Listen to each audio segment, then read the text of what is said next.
Instead of Details. refresh. Details. Details, but it came up. Yeah, nobody's requesting for to speak yet. But then how do I? Then just go back here. And then always just hit details. That'll get you back. This will get you where you gotta be. I think I'm just gonna stay on details. Pardon me? Yeah, you're at roll call. That's where you should be. Are we good?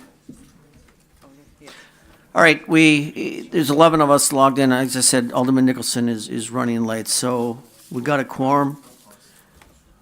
We got a quorum. We're gonna proceed. Let's all please rise for the Pledge of Allegiance and remain standing for the invocation. I pledge allegiance to the flag of the United States of America and to the republic for which it stands, one nation, under God, indivisible, with liberty and justice for all. Heavenly Father, thank you for the opportunity to serve the people of Green Bay.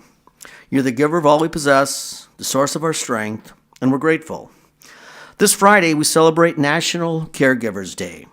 Across the nation, dedicated healthcare professionals serve those who require long-term care. National Caregivers Day honors those men and women dedicated to providing these vital services. We're grateful for the many volunteers and service organizations here in Green Bay and throughout our community who deliver a variety of services from personal care to medical services with compassion and professionalism. Let all of us see each day as an invitation to work through these organizations to give the people we serve hope, security, and faith in their future. As always, we ask you to bless all the men and women in our armed forces, especially those serving on the USS Green Bay. We ask this in your name. Amen. All right, with that, I'll entertain a motion for approval of the minutes by Alderman Scannell, second by Alderperson Corpus Dax. Discussion here. See no lights on this. All in favor of that motion, please signify by saying aye. Aye. And those opposed, nays. Ayes have it. And the minutes have been approved. I'll now entertain a motion to approve by Alderman Scannell, second by Alderman Stevens, to approve the agenda before you. Here you want to see no lights. All in favor of that motion, please signify by saying aye. Aye. And those opposed, nays. The ayes have it. And the agenda before you has been approved. We're on to report by the mayor. I don't have anything written down here. There's an election tomorrow, so everybody get out and vote. Other than that, that would conclude my report. Announcements. Yep, I got it. Alderman Johnson, announcements? Thank you, Mayor. Beginning Wednesday at noon for 24 hours, the Greater Green Bay Community Foundation is hosting a 24-hour online giving event. $250,000 has been donated by the Green Bay Packers Foundation, along with a few other foundations. I think there's a total match pool of $312,000.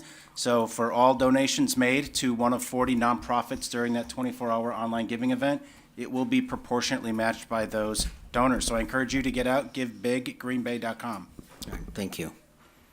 Alderman Scannell, announcements?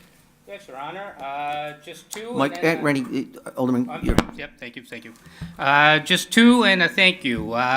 Friday, February 22nd at 7 p.m. Come on down for an evening of fun and laughter backstage at the Meyer Theater. Donations accepted and proceeds in part to benefit Freedom House Green Bay. Good cause. Hors d'oeuvre by Chef Nicole Hoida and DJ entertainment by Zaid Jazrawi. Then on the following day, Saturday, February 23rd, 8 a.m. to noon, get on down and shop fresh produce and local handcrafted goods at the last Winter Farmers Market presented by Bell and Health of the season at the KI Convention Center.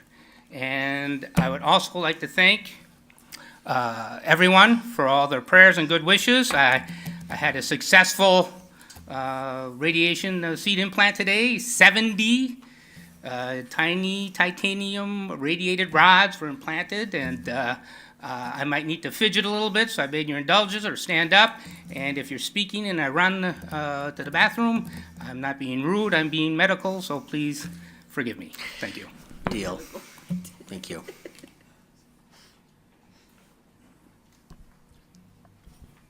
All right, do you have any announcements, clerk? Okay, we can proceed. Appointments, reappointments, redevelopment authority, Gary Delvo and Matt Schuler.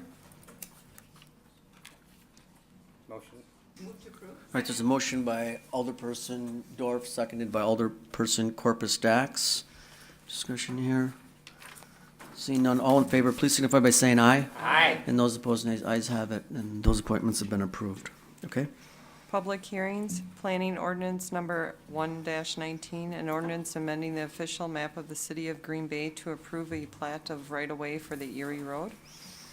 All right, so now we're on to a public hearing, and the public can come and speak, and this is the specific item of planning ordinance 1-19, and as stated by the clerk, amending the official map on the plat of right-of-way for Erie Road.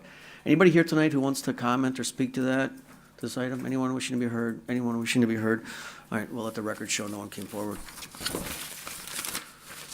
Ordinances, second reading for adoption. You may, under suspension of the rules, take up times 1 and 2 with a roll call vote. All right, there's a motion by Alderman Scannell, seconded by Alderperson Dorf to suspend the rules for that purpose.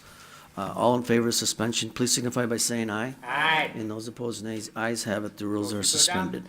There's a motion to adopt by Alderman Scannell, second by Alderman Stoyer. And if you'd use the board on this, this is zoning ordinance 1618 and 119.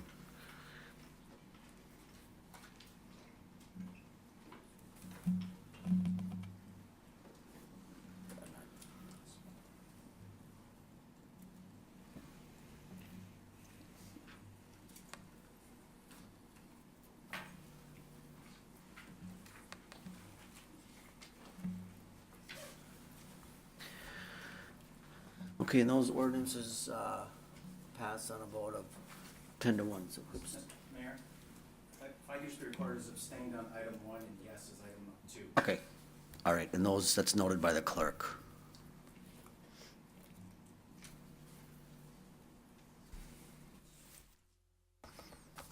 Good?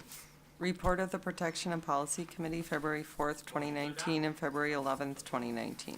All right, so there's a motion by Alderman Scannell, second by Alderman Stevens, to approve the report of the Protection and Policy Committee. And those were for the meetings held on February 4th and February 11th. Any items, this is Report K, are there any items under this report you wish to handle separately? 15. Okay, hang on, you guys. We're good. 16 is Mr. Vanderleest, is Alderman Vanderleest. I'm sorry.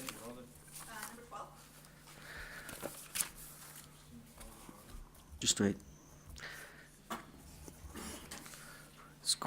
Alderperson Dax. Did you? Okay, I've got two. Alderman Galvin, did you? Number 11. Number 11.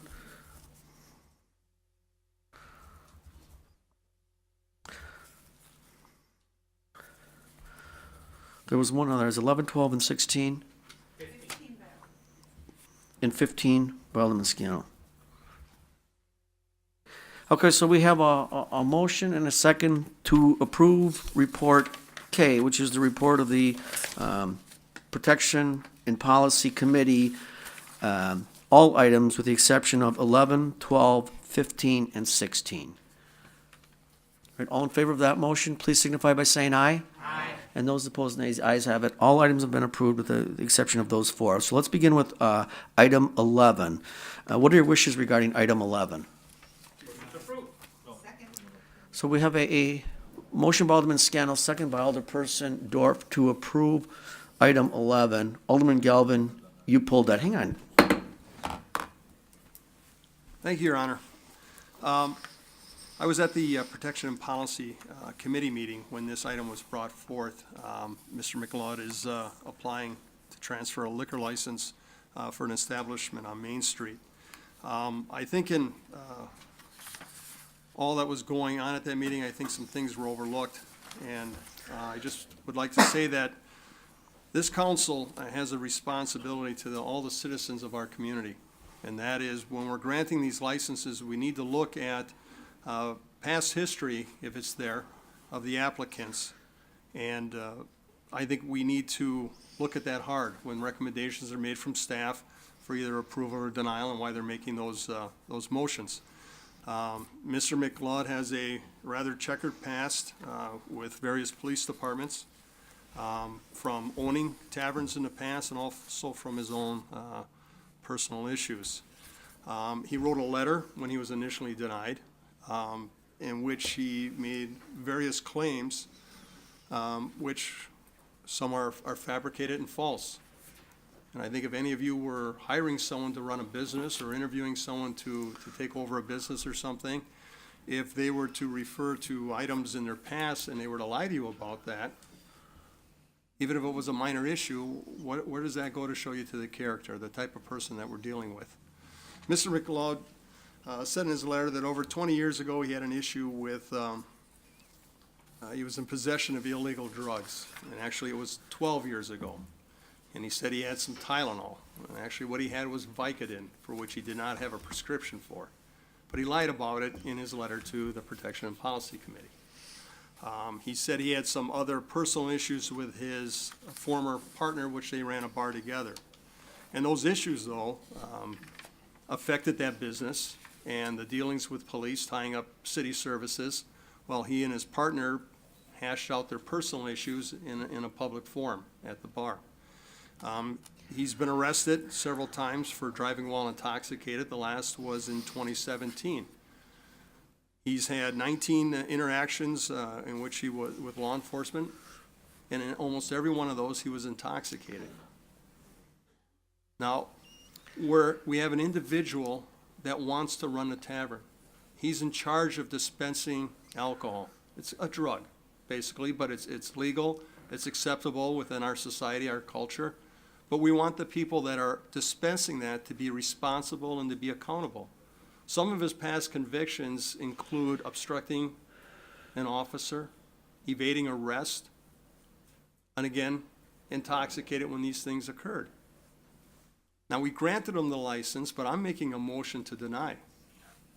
And I think if we're going to have people operating businesses within the city of Green Bay, and those businesses are affecting the citizens, either directly, how he's operating it, or indirectly, if he's drawing police services away from other parts of the city where they're really needed, I think we have to take things like that into consideration. And so I'm making a motion to deny. All right, so Alderman Galvin is making a motion to amend item 11 to deny, and that was seconded by Alderperson LaFave. So this is, we're not doing the vote. This is on that motion to just change that word. We're still going to vote on it, but I still need to get this approved by the council to change that word. So the motion is second to change the word from approve to deny. All in favor of that motion, please signify by saying aye. Aye. And those opposed, nay. That's fine. So the motion on the floor is to deny, and we can speak to that now. Alderman Scannell? Thank you, Your Honor. I support granting the license. We did vet this, I thought, pretty well at the committee, and we voted unanimously to go on with it. There are several good points were brought up. We were concerned. We did, I think, investigate this pretty closely. The issues, a lot of the issues that he had were, one, he said it was his partners that were the problem. And we tended to believe that because since that time, he has been running an establishment on his own, and there have been no problems with the police. So that gave that credence. We did not go deeply into some of the false information provided in his letter because we thought that if it had been reported accurately, it was still over a dozen years ago, and we would have discounted it as being something that was, a youthful indiscretion and no longer relevant because it was so old. So we really didn't dive into just how that discrepancy happened because we were trying to be economical with our time, and if, whatever the reason, if it had been reported accurately, we probably would not have taken it into consideration.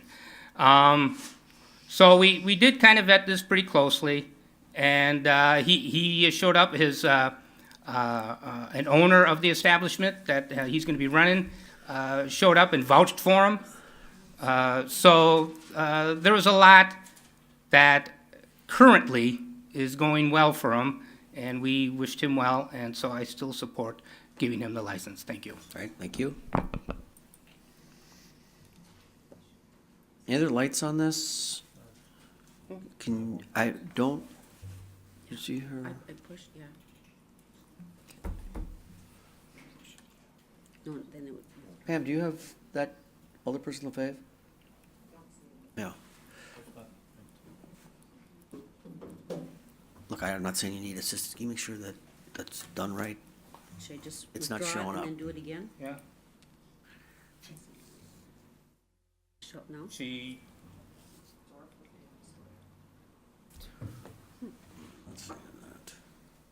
Did it What twice was it? then. What was the order? so it's saying Stoyer wants to speak. All right, so we'll go to Alderperson Dorf first. I'm sorry. Move it out. The motion on the floor is to deny. Okay, I'm wondering if it's appropriate at this point to make a motion to refer back to committee, because I think that there should be the opportunity for the person to be heard again. All the members of the committee weren't at the committee that evening, so would that take precedence? It would, Okay, but- then, Yeah. but we could also talk about this first. What would you? You have the floor. I was just saying that if you make a motion to refer this back to committee, I'm gonna need a second. Oh, okay. So you would make that motion? Well, I would make that motion based on, if we're gonna have a longer discussion about this, I think we should have that discussion at committee and not here. So I'd like to make a motion to refer back to committee. A motion, there's a second to that? I'll second it. All right, and that's second by Alderman Vanderlee. So this is on referral. If you still want to speak, anything else you want to say on that, Alderperson Dorf? No. All right, Alderman Scannell, and then I'll get to Alderperson LaFave. Okay, I'm against referral back. He did appear at the committee. I can't imagine what else he would say. I don't know what else we would do at the committee. If he were here to speak for the entire council, which we made clear is a possibility that council might pull this item, and you might want to be here to speak to the entire council, I think that might benefit him, but to come back to committee, I don't know what we would do differently. I mean, he's already spoke, we're not going to hear anything differently. I don't know that it's profitable to send this back to committee. Thank you. Okay, thank you. I'm going to go to Alderperson LaFave and then Stoyer. Alderperson LaFave? Okay, mine is a clarification. Okay, say the council approves this tonight, and then there are some problems with him. Maybe he's caught drunk driving, whatever. What happens then? What's the process that will happen to that license? Will it be pulled right away? You know, what, because that's the thing we have to look at. I mean, it could be a, you know, a big issue that happens, and then we approved it, and we can't take it away right away, Okay, or? two things. So the motion on the floor is to refer this back, but let me have the attorney answer your question. Okay. Hang on. The only way to get the license away from them once it's been granted is to do a revocation. That is a lengthy process. So it's not impossible to do. It's something that is done as standard practice in a number of municipalities. But it is a lengthy process and there's a lot more involved with it. Okay, so it could take months. Yes. Okay. You good? Alderman Stoyer? Thank you, Your Honor. On referral. Well, I guess I wanted to ask Alder Scannell, when we had that meeting, do you remember offhand what the police and the law said? That they disapproved it initially, right? They disapproved it, or All right, do you want to hear from the police chief? Do I'd you like want me to- to address Well, I guess Alderman here's the Scannell? You want to talk question. to the attorney? Tell me how you want to proceed here. Well, the question I have, I need to talk to the police chief on this, because, yeah, Chief, Alder Galvin brought up some points here, and I guess the question I have is that, you know, a lot of times our committee will listen to our law department and the police as far as the information that they have. And was the information that Alder Galvin just presented, was that presented at all before? Or Yes, my was understanding- everything there? Sir, we had that information. I think Alder Galvin articulated it very well, and our recommendation as a department was that we not grant this. Okay, I just wanted to make sure that we're on the same page on that, so. All right, that's all I have. Didn't know you had the kids with you. Hey, guys. How was Lion King? I heard it was awesome. All right, back to regular business.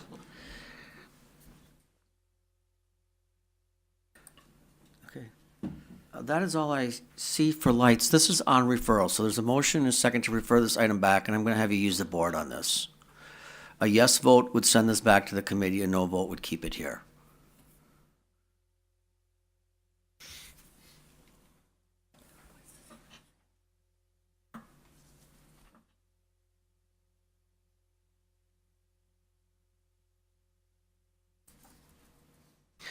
Okay, so that motion fails on a vote of 4-7, so we're gonna go back to, right? Yep. Okay. The original motion on the floor, which is to deny, so you can hit your lights again and I'll recue you.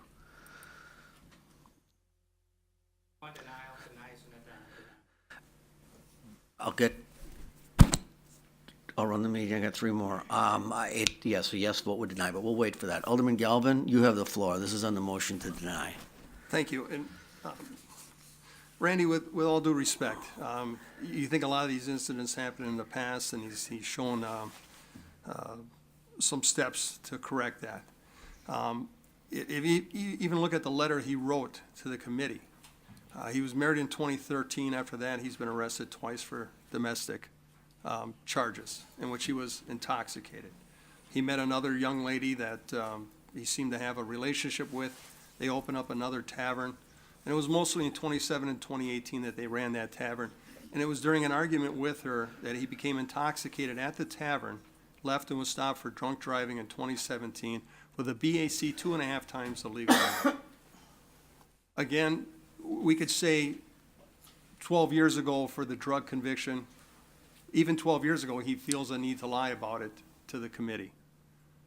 And then these other convictions were in the much more recent past.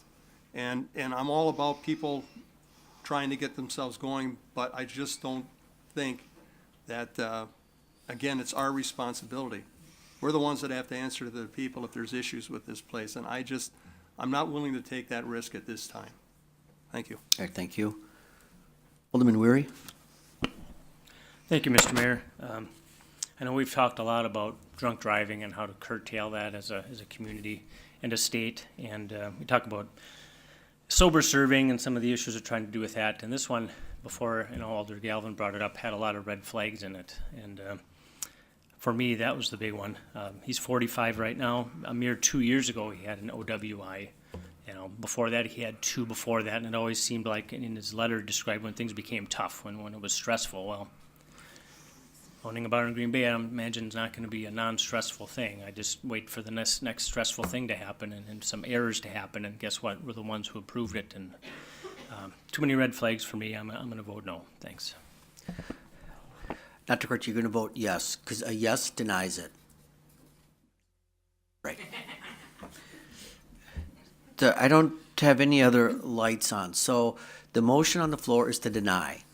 So a yes vote denies the license, a no vote would approve the license. Are you good?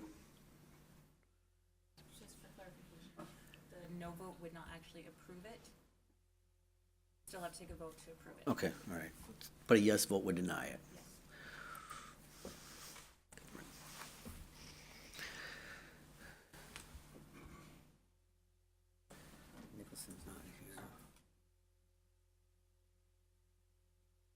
Okay, so that motion is approved on a vote, okay, 10-1. So the license is not granted. All right, let's continue. We are on to item 12. Item 12 is to approve an application of Class B for Carvanas. What are your wishes with item 12? By Alderman Scannell, seconded by Alderperson LaFave. Alderperson Corpus Dax, you had pulled this. I just wanted to be noted as abstaining because I work part-time at Cavarna. All right. So with that, there's a motion, a second to approve item 12. All in favor, please signify by saying aye. Aye. And those opposed, nay, noting the abstention of Alderperson Corpus Dax. We are now on to item 15. Item 15 is to receive and place on file a request by Alderman Scannell to create an ordinance regarding sober servers. What are your wishes regarding this item? There's a motion by Alderman Stoyer, second by Alderman Galvin to approve item 15. Alderman Scannell, you had pulled that. Yes. Thank you, Your Honor. All I'm asking for is that we send this back to committee. Well, I'm sorry. We send this to staff to write up a law that we can then go over committee and council, and to keep this discussion going. I think this is a valid discussion to have. I myself do not know if ultimately, when all is said and done, I will support this, because I don't believe you can force people into, we need to have a public discussion and get the majority of people on board. If the minority is not on board, I think this law is going to be pretty useless. But I definitely think it's worth discussing, it's worth pursuing, and I would ask that we, I'm making a motion to send this to legal with the idea of finding servers with a blood alcohol content of 0.04%, and that this would be enforced. I'm not exactly sure what the language would be. Why don't you just make a motion to amend this, to send to staff to create an ordinance regarding this, and you can hash out the ordinance when it comes back. I mean, do you want all the details tonight? 0.04 and hours? And, I mean, that's up to you guys. Well, but I just want to give staff some instruction on what to put in it, so Okay, that, all right. just one more thing, and that the language would be that this would be secondarily enforced, that we wouldn't be doing raids to do, just see if servers are sober. Okay, and that would be, and then report that to committee. So, I want to get So it's a to send motion to on the floor. staff. Here's it. You're going to amend this. There's a motion by Alderman Scannell to amend item 15 to send to staff a request to create an ordinance regarding sober servers to include, tell me the three things you want in there. Find only servers with a blood alcohol content of greater than 0.04%, and that this would be secondarily enforced. Okay. And then report it to committee, and Yeah, I got and it all. I might even hold it in committee for a while to make sure we get enough public support. I really think this is a discussion we should be having. I know these issues of alcohol and sobriety have come up many times at committee and at council. I don't know why we don't want to fully vet this out. Okay, let me get this So- on the floor before we, Yep, okay, so so there's that's all I have to a say. motion by Alderman Scannell to amend item 15 to send to staff to include only servers of .04 and secondarily. Is there a second on that? Second. All right, and that's seconded by, All right, thank you, all Your right, so Honor. do you have anything else you want to say Nope, about that? that was it, thank you. Okay, so we got the motion on the floor. Anybody else want to speak to this? Hang on. Got Alderperson Dorf? Alderperson Dorf? Thank you. Yes, I think we need more discussion on this. I think it was a good discussion, but an incomplete discussion, and more research should be done. So I'm glad to see that it's going to go to staff and that there'll be some research done, and we'll talk more about it before we decide. Thank you. Okay. Alderman Van Loest, I do not have your light on, but I'm happy to recognize you. Thank you, Mayor. We did talk about this at committee. The Tavern League was there. We talked to the Green Bay Police Department, and they didn't feel it was an issue. There's not 10 or 12 or 15 or 20 citations, or the problem doesn't seem to be there. The Tavern League people got up and spoke about, how they run their businesses, and they just feel it's more regulation. And I think the Tavern League is doing a good job as far as they offer people ride homes that need a ride if they're intoxicated, and they got the resources they're using for that. And I just feel that, I won't support, this type of ordinance at this time. There don't seem to be a problem in the community. The police chief said it wasn't a big problem. And I just think it's more policing and more how would I say it? Big brother watching over very closely. And I think they're doing a good job, the Tavern League are at this time, and that's my thoughts. All right, thank you. Alderman Weary?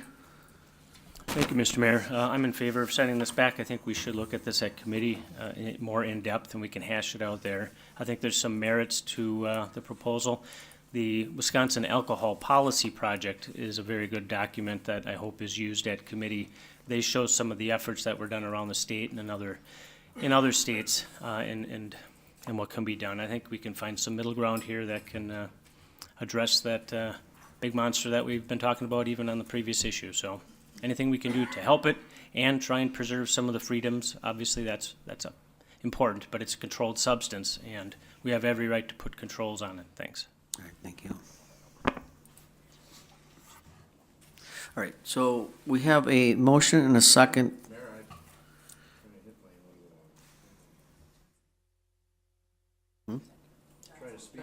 And Nicholson, both. No, I don't see it on here. Okay. Right, Alderman Nicholson? Thanks, Mayor. Did I hear right that the chief said there isn't a problem? Is that what Vanderlee said? That is what Alderman Vanderleest, I thought he said. Okay. Well, if there's no problem, then why are we looking at it? Yeah, you asking me? Well, you're the chairman. I am. I'd like to go through you to, Why don't you ask the chief? okay? If there is no problem, what I heard, Yeah. why are we looking at it? So Chief, this is where this is that whole sober server ordinance, the motions to send this to staff, to look at creating a policy. Your comments? Yeah, the question came up whether there were problems that the police department was having with intoxicated servers. And it's not something that we've been focusing on, certainly in the time that I've been there or before that. We don't get radio calls of intoxicated servers working behind the bars, things of that nature. I think the idea behind the ordinance is, do we want to have servers that could be intoxicated and maybe not using good judgment when they're at work? And that's kind of where the ordinance was going, my understanding. But as far as us getting radio calls or having calls for service of intoxicated servers, we really don't get that. Okay. So it doesn't look like there is a problem. Doesn't look like we're accumulating numerous calls. That's what it sounds like to me. I mean, is that the answer? Okay. Well, then why aren't we looking at every little thing in the city of Green Bay? I mean, I could create some list, 100 to 200 items we could look at. I mean, there's some times where the government should stay out of private business. If there's a problem, I guess the owner of the establishment would take care of it. And if it creates to be a larger problem, the police will be intervening. So as long, I mean, if I'm receiving information that it isn't a problem, so why are we looking at it? I guess that's what I'm asking. Thank you. All right, And Chief, you did answer it. Thank you. We'll go to Alderman Johnson next. Thank you, Mayor. Just 2 points, and I think one is, Alder Scannell, you included on your motion the fact that we would not be proactive with, just popping into places and kind of testing people, and if we're not getting complaints about it, and we're not going to do that, I wonder, it seems to me that the purpose of it is only punitive when there's an issue that comes up. And so, I guess I tend to agree with Alder Nicholson here. That to me is a solution that's trying to find a problem. We've used that term here frequently, and so I am going to vote to deny this going back to committee. I don't necessarily want to argue the points of this so much to say that if the purpose of this is to problem solve an epidemic in our community, which is we have an alcohol problem, I would much rather see a comprehensive approach to how we do that, because it's been stated today that there doesn't seem to be a problem. I've seen research on this, that other communities that have this ordinance, they haven't been able to determine its effect or that it's had any type of impact. In which case then, rather than starting to infringe on people's rights to own their business and manage their business the way that they see fit, I'd rather have us address the problem holistically. And at that time, I think I'd be willing to have a healthy debate around the merits of that proposal along with others to control the epidemic within our community. All right, thank you. For clarification, the motion isn't to refer this back, this motion is to send this to staff to draft an ordinance. Oh, yeah, I'm sorry. Okay. And I would still vote no to that. All right, fine. You just want to turn your lights off. Did you want to speak again, Alderman Nicholson or Alderman Weary? Yeah, I know I've got some other lights coming up here. We'll go to Alderperson LaFave.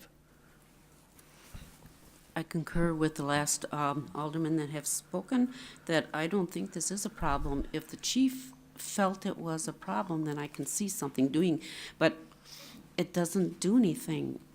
It's like, I don't know, it's an overreach of government telling, if the Tavern League is doing their job like they should be, and then we start getting problems with servers that are, intoxicated, we get the calls, then I think we need to do something.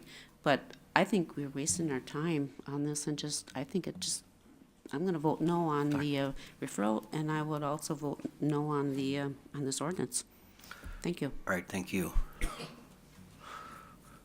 Alderman Stoyer. Thank you, Your Honor. We did speak out on this at length at committee, and I think I voted in favor of not putting this forward. I think one of the things that came forward with the Brown County Tavern League representation, they stated that it seemed like another piece of preemptive legislation, that we're anticipating an issue. I know that, alcohol has been an issue in our community for some time. But I think with the testifying at that committee, I really felt comfortable with the Brown County Tavern League saying that we do take care of our own. And if there is an issue, as Alder Nicholson said, that the police will step in. So I will concur with Alder Vanderleest and Nicholson on this. Thank you. All right, thank you. Alderman Scannell? Yes, I was hoping to avoid this kind of debate on the floor, and that we could hash this out in committee. This is a holistic approach. The holistic approach is there are businesses, taverns in our community that as a part of their business model, their employees drink. What other business allows employees to drink on the job? And though the police do not have this specifically picked out, I was hoping we could get some more details from them if we gave them the time, where when they do get calls, how many of them involve servers that have been drunk, and how much can we determine that that was the source of the problems for the call? That the police were called for something else, but if you look at it, part of the problem is the server is intoxicated, and that may have been the cause of all what came forward, that it resulted in a police call. So this is a holistic approach. It's looking at, if we take a point of how you're going to address alcohol in our community. There's prohibition, there are dry cities. I don't think that's a good way to go. I don't think that's practical. But there is, and we have made strides with this in our society, with responsible drinking. So that's my holistic approach, responsible drinking. Is it responsible for employees to be drinking while they're working? I know of no other business that allows that as part of their business model. Certainly I want to have further discussion on this. I really didn't want to get into all this, but when someone comes to us for a license, they have to sit down with the police and make out a business plan. It was part of their application. And part of that plan is sober servers. So we expect new applicants to follow that policy. We have no enforcement for anybody else because they've been grandfathered in. They're not coming before us for a new license. It just seems to me that we maybe want to level the whole playing field, get everybody doing what is considered best practice by many businesses. Many businesses already do this because they consider it best practice. Well, maybe it should be for everybody. And I don't really want to go into this on the floor here, but it seems to be unavoidable. I really wish we could send this back to committee and have this discussion there with many others on this issue. I think it's worth having.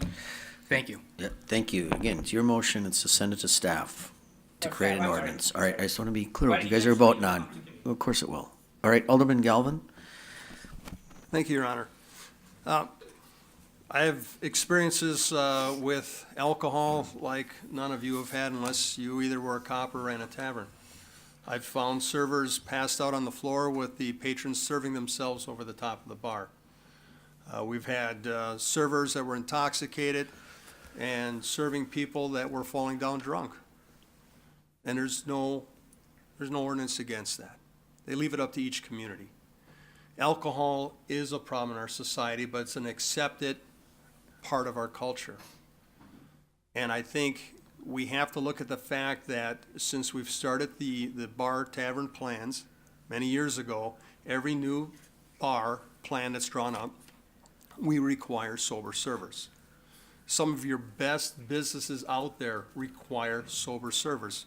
And what they find with sober serving, profits go up, problems go down.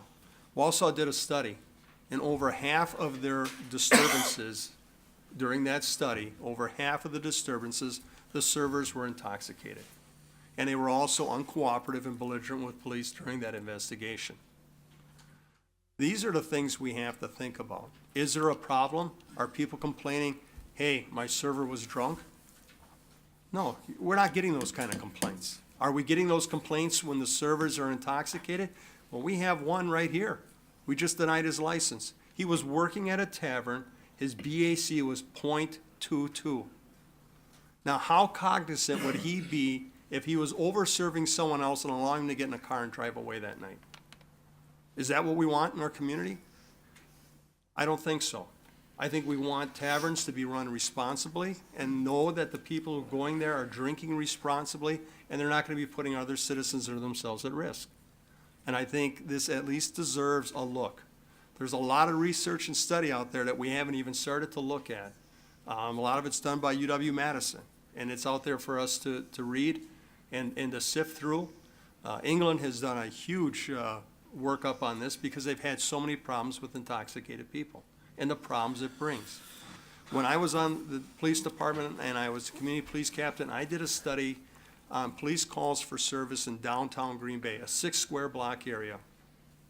Friday night, 10 o'clock to Saturday morning, and Saturday night, 10 o'clock to Sunday morning at 4 a.m., 80% of our police officers were in a 6 square block area of Green Bay every weekend.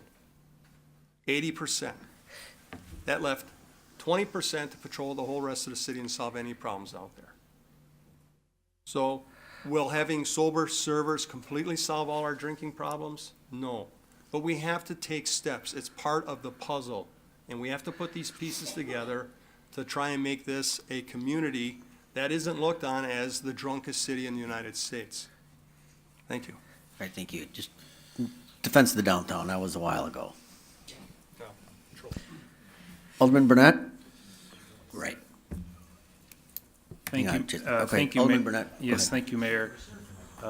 It's a good discussion and good points all the way around. I'm in support of this, sending it back to staff and from there going before the committee again. I like Alderman Scannell's idea that this would be a secondary enforcement, that we're not going to necessarily send police in to search for this on its own, but if our police go there and notice some other violations or things that just aren't right or legal, then they can cite people who violate this law if it ever gets to that point. So I'm in favor of that, and Alder Galvin is correct. This is a piece of that puzzle. We have a lot of work to do in this community to keep people safe from people who drink alcohol to excess, and it's a good idea to continue it on. Now, I don't mean this as a disrespect to the Tavern League, but we got to remember that they're an interest group that's looking out for the interest. I understand they're claiming to be in the best interest of the community as a whole, but they're also called the Tavern League. So they are also doing what's in the best interest of taverns. So we definitely should receive what they offer, but definitely don't take that on its own, that we should use their input to override what's best for the entire city and everyone that we serve. So I'm in favor of sending this to staff, and I look forward to another good discussion at the committee level. Thank you, Alderman. Alderman Weary? Thank you, Mr. Mayor. I'm glad Alder Galvin brought up the Wausau, because I was going to mention that there was former police chief Jeff Handel. He's the one who estimated that when his officers responded to problems at bars, there were impaired servers half the time, and he believed that that's what led to some of the problems at the bar. Now, I also don't believe people call the police to report that their bartender's a little bit tipsy. That's probably why we don't get calls on that. I mean, if you're getting served and you're happy, who's gonna call the police on that? That's just not a call you get. But I do believe when you're going there for a main issue, that is a secondary effect, and we can use this ordinance that way. I don't know why we aren't using every tool available to us to combat drunk driving. If this is one small piece, so be it. It's one small piece, but that's how you build a big pyramid. So let's allow committee to do some further work on this. Thanks. All right, thank you. And the last slide I have is Alderman Steuer. Thank you, Your Honor. I just testified on how I felt about this, and after listening to Alder Galvin and Alder Burnett, I feel that it should go back. I appreciate the insights here. You know, I do appreciate what Alder Burnett said. You know, it is the Tavern League. They do represent themselves. But I don't think it's going to hurt anybody to have it sent back and discuss it. So I'm willing to go that route. Thank you. Thank you. Yeah. Okay, can you make sure that's working? I don't see that. Alderman Johnson, I have your light on. I'll recognize you next. All right, I've got it now. I just want to emphasize, I guess, one point. I'm not opposed to talking about this issue long-term, but, you know, there's been an analogy thrown out here that it's one piece of the puzzle, but you can't assemble a puzzle if you don't have all the pieces. And that's the piece that I'm most concerned about. We're saying, again, that this is going to be something that's going to deter this issue in our community. But in Alder Scannell, you said this is holistic. I'm not sure how one issue is holistic. We need to talk about, before we start taking away privileges or rights that are currently experienced by people in our community, we need to understand the impact. And that is the discussion we're not having. I'm willing to sacrifice this item short-term for us to have a long-term picture on what it's going to take to address this epidemic in our community. So when I vote no to this, I want you to understand that it's not to say this shouldn't come back again in the future, but I really want to see us taking a look at everything that needs to be addressed. I know that there are a couple of organizations in our community that tackle this issue, and to my knowledge, none of them have brought this up as a solution. I suspect it's because nowhere it's been proven to deter those issues in their communities. We're not even talking, and perhaps this is what you want out of this issue, but we're not even talking about what it's meant to do. I mean, it's what are the metrics, what are the benchmarks that we're going after, and how it'll impact our community. So again, I'm gonna vote no to this, but it's not that I don't think we shouldn't talk about it again, but I think we need to talk about it in context with a lot of other things that are gonna help address this issue. Thank you. To be clear, the motion on the floor is to send this to staff. Okay, Alderperson LaFave and then Alderman Vanderleest, I'll get to you. Go ahead. Okay, this is one reason why, Alderman Scannell didn't want this discussed here, but I think it's important that it was discussed here, because we're hearing from different people who have different perspectives on this issue, and that's why I'm going to change my vote to refer it, because I think maybe it is a good thing to discuss it, to find out what's going on, and maybe we're not getting the full picture from, the police, because maybe that wasn't the reason they were at the bar and they didn't realize. Maybe the server was drunk and didn't realize. There's so many things that this, involves. So I'm going to change my vote for referring it back. All right, thank you. Alderman Vanderleest? Thank you, Mayor. At committee, we did vote to receive and place on file. I don't think the city staff should be doing any extra work until we actually vent it. To have them, draft up anything. I think it's a lot of extra. We should discuss it before we do any, if we're gonna wanna discuss it some more, we should discuss it and not have city staff drawing anything up at this time. Okay. I think, the city staff has enough to do right now. And, thank you. All right, thank you. You're pushing the envelope on this one because it's 2 times on an issue, and I think, okay. Yeah. I just wanted to say that I did not think this up on my own. This came forward. I've been having discussions with groups who are concerned about looking at the whole issue, and we will be coming forward with more things. You don't get the whole pie at once. It just doesn't work that way. we look at doing what we can when we can. This is one step that they asked to bring forward as a very small, low-hanging fruit, so to speak. And so we are, a holistic approach is being looked at. Other steps to be, we can follow are being looked at. As we get more together on those will be coming forward. So, thank you. Thank you. And Alderman Burnett. Yes, thank you, Mayor. One point that I forgot to mention was that I look at this as an opportunity to collect data on an issue that some people say is a problem, other people say it's not a problem. We have no idea unless we have some sort of data. So if we push forward on something and a good ordinance or law is created after referring to staff and then committee and implemented, and then the police secondary enforce this and realize 10 or 20 or 30 bars throughout the community have servers that are intoxicated, then we realize, then we have data to really further this issue. So without it, we're just going on, it's not a problem. Well, how do we know it's not a problem? We need to collect some sort of data, and we can actually do something good while we collect that data. So I'm still in favor of referring to staff. Thank you. So we're going to vote. The motion on the floor is to, item 15, is to amend this, to send to staff, to create an ordinance regarding sober servers, to include less than or greater than .04 and as a secondary measure. Oh, yeah, I already said that. So a yes vote sends this to staff, a no vote keeps it here.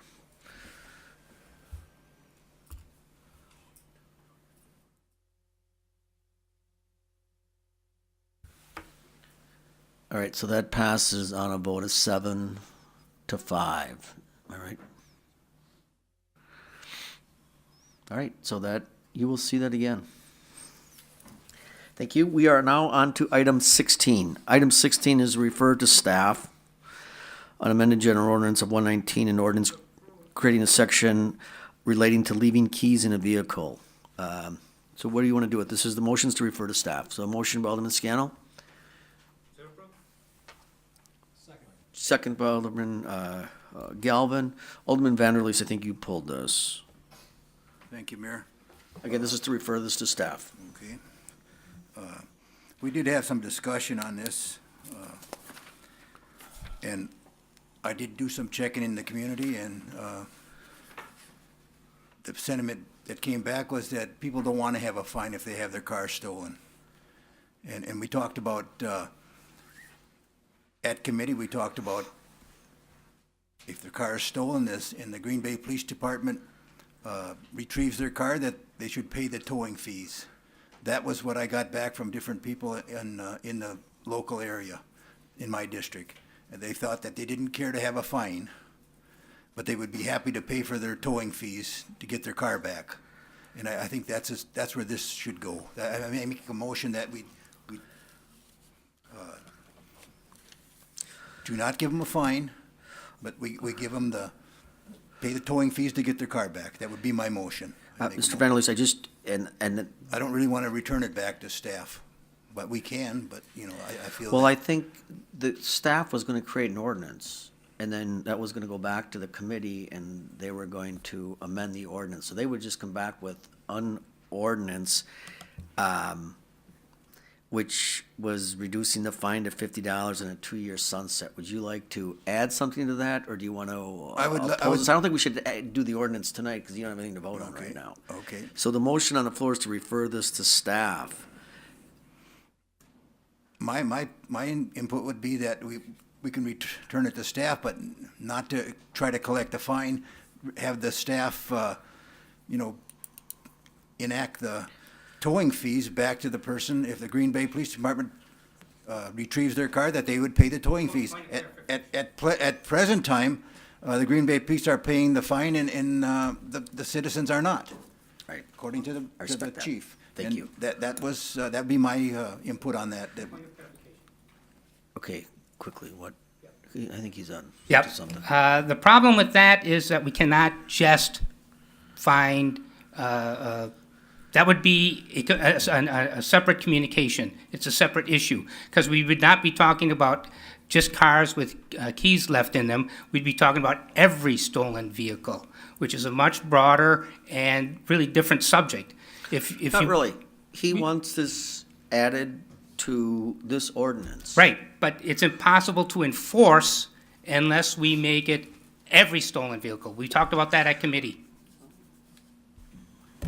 So it really needs to be its own communication, that we're Hang going on. to enforce a towing fee for every stolen vehicle. Okay, we all agree this is gonna be referred to staff to be amended. Alderman Van Leest just wants to add in that they pay for the towing of vehicles. You're saying we can't enforce that, which I think is his job to decide that, but I wanna hear But from our that's- city attorney. Hang on, Yep. hang on. There has to be a rational basis in order to discriminate against entities that are similarly situated. We can look into it further as to whether or not that's something that we could do, but generally, you don't want to treat like people differently. Right. And if I may, I don't want to speak for if the chief, he's here. No, he's here. Do you want to Kids are speak for gone. yourself, or should I pipe up for you? We'll let the chief speak Okay, for let me- himself. yep. Chief, on the towing of vehicles, So if we were to impose a towing fee for everybody, it would be $25 or $50 per car. That would be for everybody whose car gets stolen, regardless of the circumstances. It'd be hard for us to discriminate if we could say, your keys were in it. I would imagine people would start saying, well, my keys weren't in it. I don't know how it got stolen. Even if we do find the keys in the car, hanging from the ignition, they would say, well, I don't know how you got those keys. You must have taken them from somewhere. So I think we'll get a lot of people not reporting exactly the circumstances of how their car was stolen. But we can work on that in committee, and I can have our guys work with the city attorney to see if we can come up with something that is reasonable and report it back to the committee. yeah, I think it's fine that we study this, that Alderman Van Leest, I would, yeah, I'm okay with that motion to add this to the direction of It'd be for staff. any car that would be stolen in the city of We're Green Bay. we're not talking about that. We are just, this ordinance is strictly for leaving your keys in the vehicle. That's what they're drafting right now. If you want to put in a different ordinance to fine people for towing for towed vehicles, that would be a communication I'll take later in the meeting. Okay. So we're just, I want to be clear, I want to be with you on this one. So right now, we're just drafting an ordinance for leaving your keys in the vehicle. Do you want this to be part of that, or do you just want them to draft an ordinance and come back to the committee? Well, my thoughts are that we try to retrieve the towing fees back to the city of Green Bay. From if all you're- vehicles. So from let's all just do vehicles. that later tonight. Let's Okay. just go with this keys in the vehicle thing as a. But I think on this part of the ordinance, I think that they should pay the towing fees to get their car back, but not a fine on this part of the ordinance that we're talking about right now. In other words, if we're gonna separate it out, then I would say that I would Alright. add the part that, no fine, but that, All right, we're gonna hash it out later. I'm gonna just allow that. So hang on, so the motion, item 16 is to send this to staff to reduce the fine to $50, provide a 2-year sunset, and add a towing fee for vehicles. that's in there right now, but No, it's not. You just added it, so I just wanna get a second to adding that portion to this ordinance. Anybody want a second? Okay, all right, let me move on. So your motion on the floor is to add a towing charge to this ordinance? Okay, thanks. Speak, I don't see your light. Alderman Weary. Thank you, Mr. Mayor. I'm just going to speak to this once. I know there's an amendment, but I'm opposed to referring it back with whatever the amendment is. The number of stolen vehicles with keys in the car has been on a downward slope for the past 10 years. It seems like it's resolving itself. I have zero interest in fining somebody for leaving their keys in their car. So no matter what we amend it to, I'm not going to refer it back. Thanks. All right. All right, I don't see any other lights. We're gonna vote on the amendment. We're gonna use the board. Item 16 is to refer this right to staff to create, to amend our municipal code for leaving keys in the vehicle. And Alderman Van Leest wants to amend this to include towing fees. So a yes vote would amend it, a no vote wouldn't.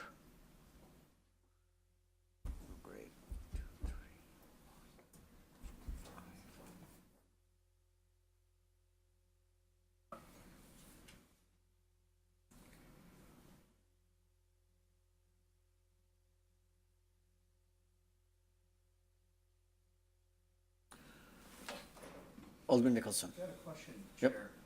Mayor, is this a vote to send it all back?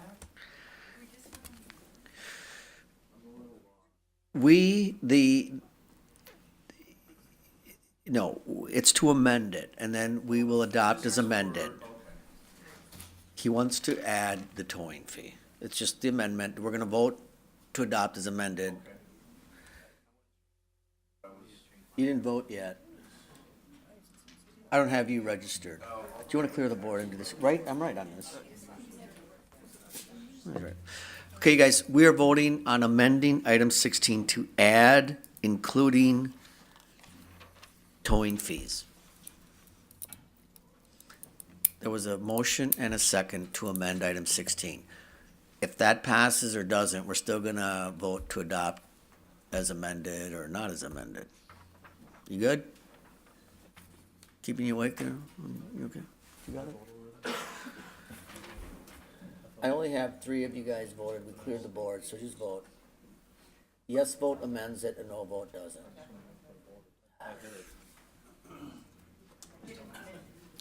Yep. Do you want to clear it one more time?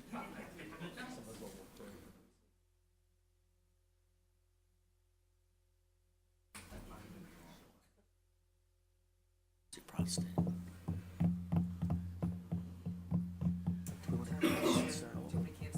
Cancel it, we're gonna do one more time. Sorry. There's a motion and a second to amend item 16 to include towing fees. A yes vote adds towing fees, a no vote doesn't. Whether this gets referred to staff or not is gonna be the next vote. Got it?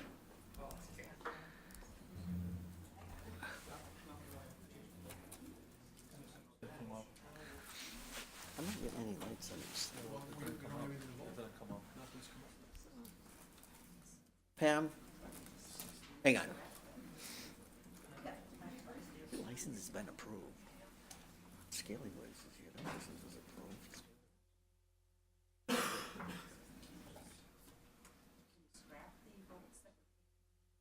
approved. We've done that, that's what we did. So that's why we have the Employee of the Year here. No pressure. Oh, no. You're right. He's right.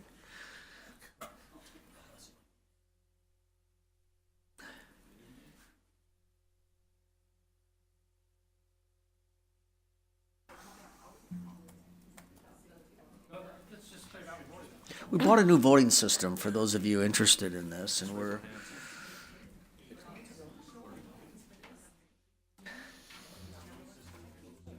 right, we used to put our heads down and raise our hand. Okay, we got 2 votes in, need 10 more of you to vote.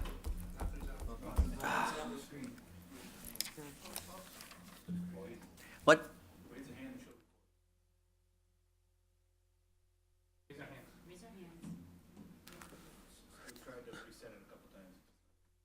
Okay, that's not it for tonight, this is just this one vote. Yeah. Okay, so the amendment, so much for you right, it was last year's Employee of the Year. So, those in favor of amending this to include the towing fees, can you just by show of hands, raise your hand if you want to do this? 1, 2. All right, so that's gonna fail on a vote of, those opposed, raise your hand so I got it for the record, 10-2. All right, so we're back to the original motion, item 16, which is to refer this whole thing to staff. Can we vote on this? Item 16 is presented. Mike, Pam, here we go. All right, vote.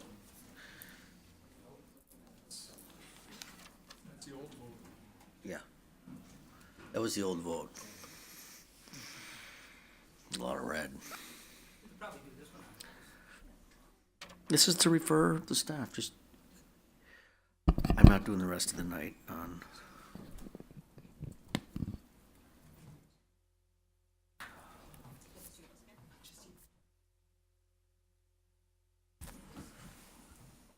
You good? Just 2 are showing up.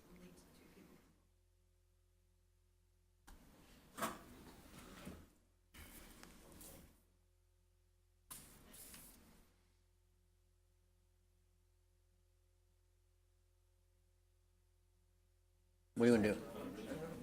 Huh? All right. If Mike says we don't, we're gonna take a little break right after this vote. So item 16 is to refer to staff this ordinance. It's presented on your agenda. All in favor signify by saying aye. Aye. And those opposed, nay? Nay. Show of hands, who wants to refer this to staff? Can it be recorded? Yep, we will. 1, 2, 3, 4, 5. Okay, so that fails on a vote then of 5 to 7, 7 to 5. All right. While we readjust this, that's the end of that report. We're gonna go around to M. Can we just take a 5-minute break? And I just want to, you guys approved the license for Scallywags, and we're delighted you're coming downtown. We're excited. We love your restaurant, and we're looking forward to this. So, thanks.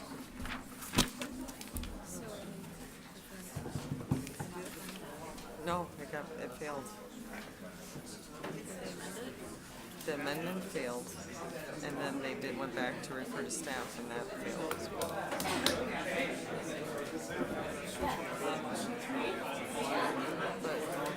But I don't know what was happening.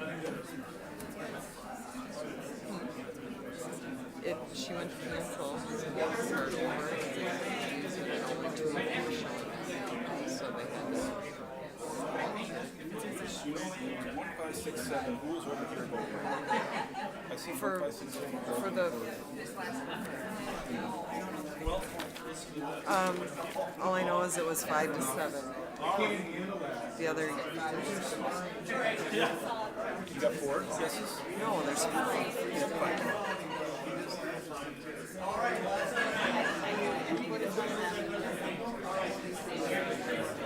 Sorry, I didn't catch that.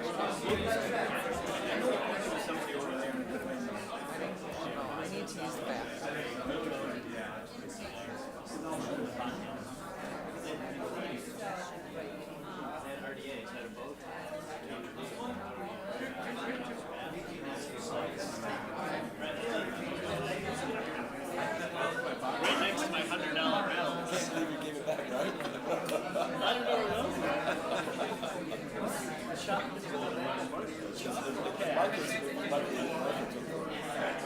Remember I went out to a nice dinner?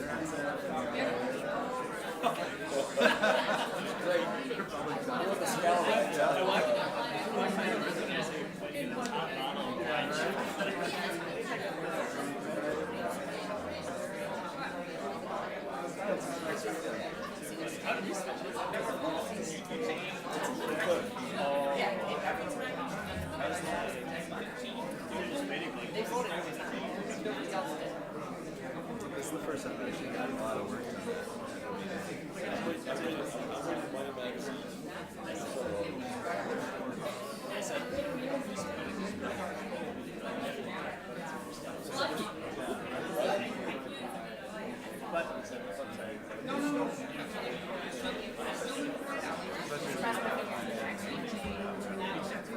Did you have to get work out?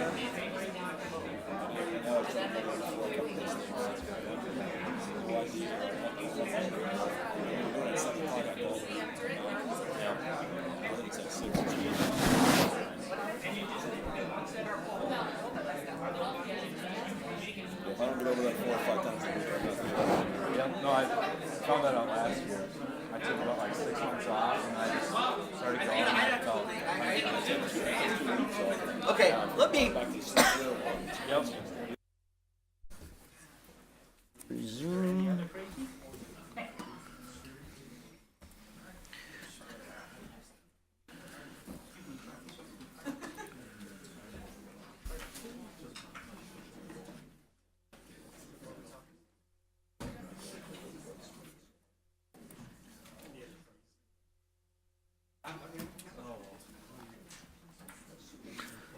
All right.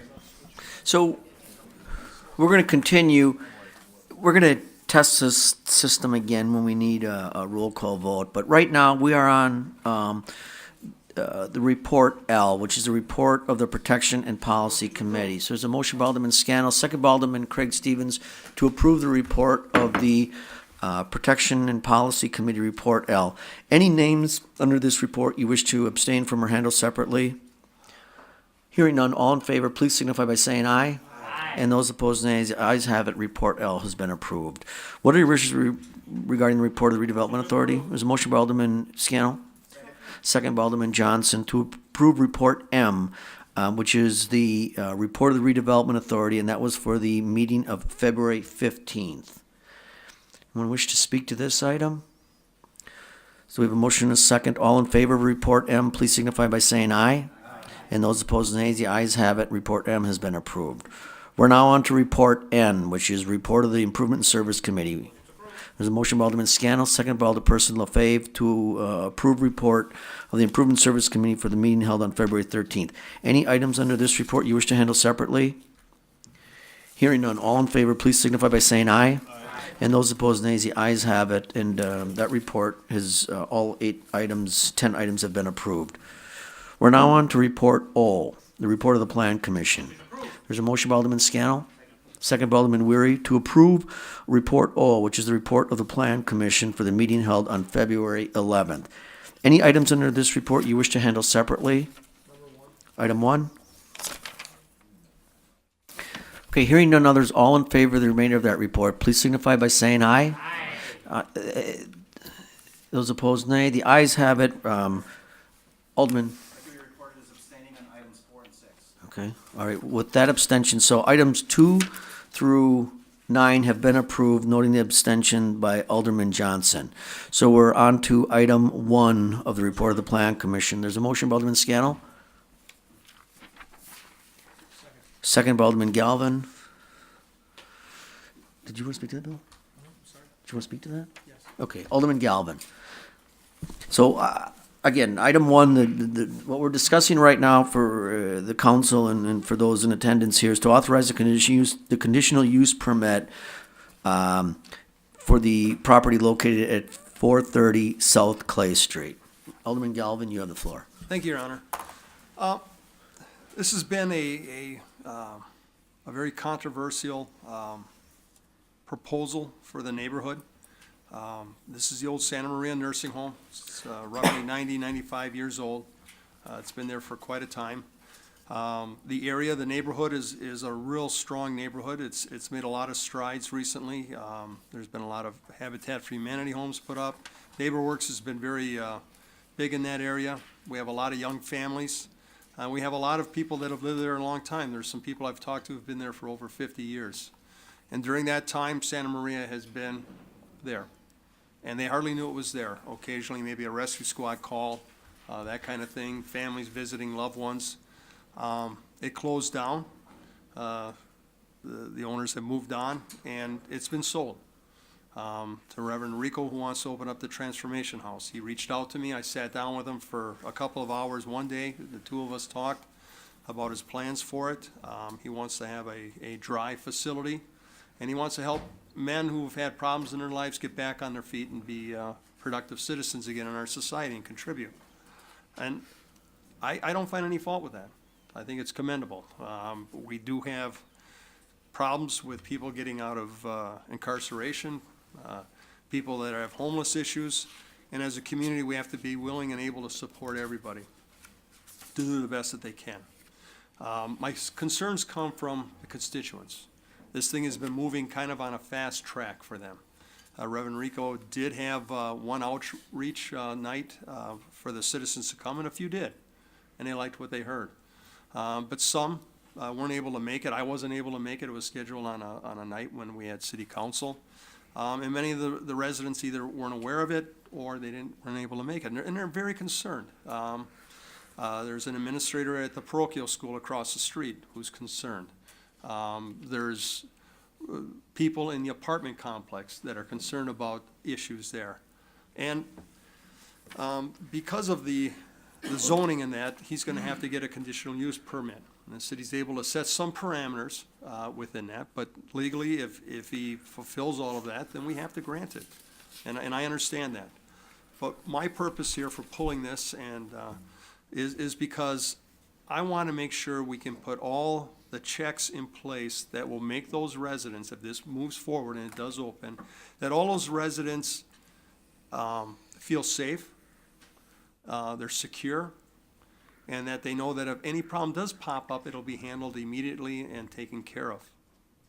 And that if it does become a problem site, that there's some things in place that the CUP could be reviewed and possibly rescinded.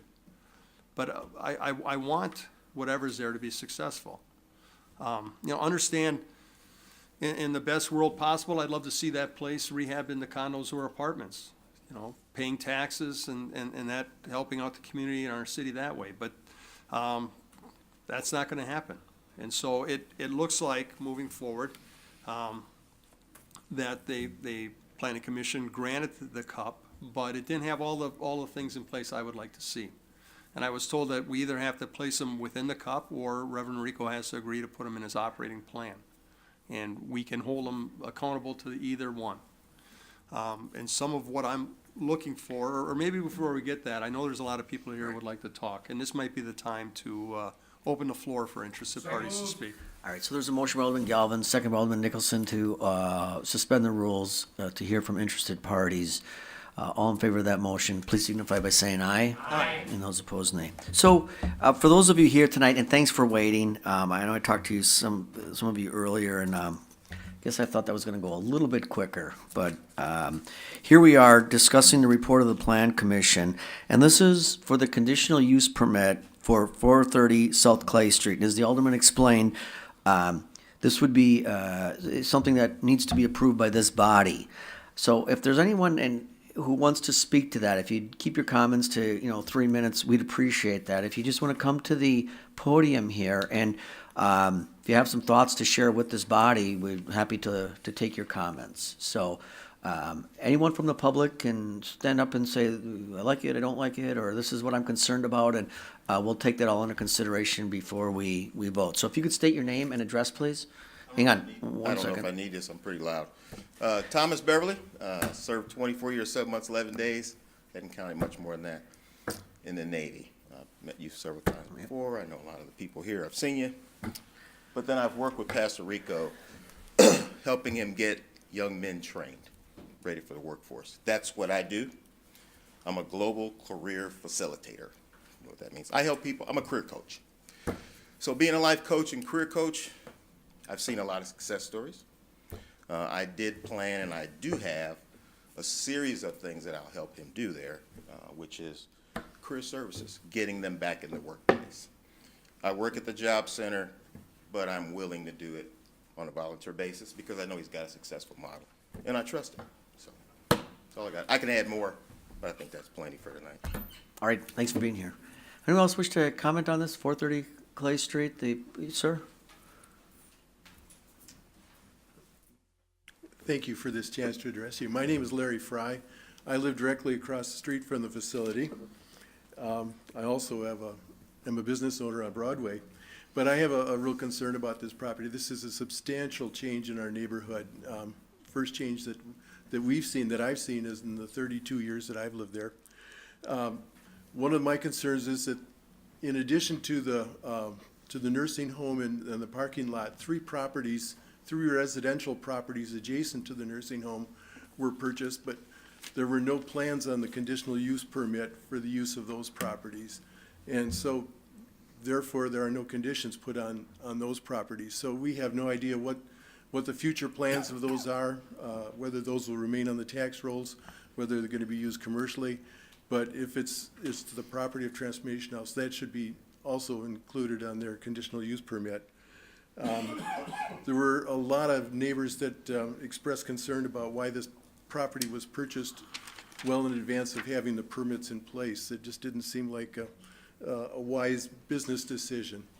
And at the Planning Commission meeting, I don't believe that there was any discussion about the possible effects of property values and the negative incentive for improvement of properties because of those values. Most of us first learned about this on January 15th, got our first information. That's just 7 weeks ago. And have had very little time to react. There's been really spotty, poor communication between Transformation House and the neighborhoods. Many of the neighbors never did find out about the open house or were not able to come. It was just not well publicized. Some of the neighbors found out about this just 1 week before the Planning Commission. We've had to do a lot of research on our own. A lot of the changes have been just clouded in obfuscation. We just, there are many questions that we have that have not been answered, and that's our big concern. But I'm primarily concerned about those 3 properties that were not included in the conditional use permit. Right. Thank you. Larry. Mayor, can you? Yep. Can I take questions? Sure, if you have some. I got a question. Larry, do you want to answer? Alderman Nicholson had a question for you. Yes, sir. So the property was purchased, when did you say? I have no idea. That's one of our questions. Okay. We found out the nursing home was closing, and our last patients were in November. Our first notification of what was going in there was at our meeting on January 15th, the open house. Okay. And interesting, because through my experience, most of the time, I think all the time, with an issue to this standard or to this, I don't know, if they want a conditional use permit for what clients were they again? What type of Chief, people? question for you. Yeah, I'm just trying to find, what is it, a homeless shelter? Is that what they're trying to, pardon? It's a neighbor who lives across the Transitional street. housing. The experience I've had is that they purchase the property first, and then it's hard for the city to say no to them because they already Yeah. bought it. It's And that like is it's a easier to ask trend. forgiveness than permission. Right, and that's a trend. That's why it's very difficult to say no. I've seen this Not for for the 17 neighbors. years. 17 years. And didn't the alderman know about this at the I don't time? know. This is all clouded in obfuscation. Really, Okay, well, I'm just stating that, and you weren't notified. That's another trend. They don't want to notify the neighbors. It's sad. I'm sorry. right. I'm sorry to hear this, We'll get once back. again, in the city of Green Bay. Thank you. Thank you. Unbelievable. Anybody else want to speak to this item? If you want to make a comment, we're going to debate it once we hear from the public.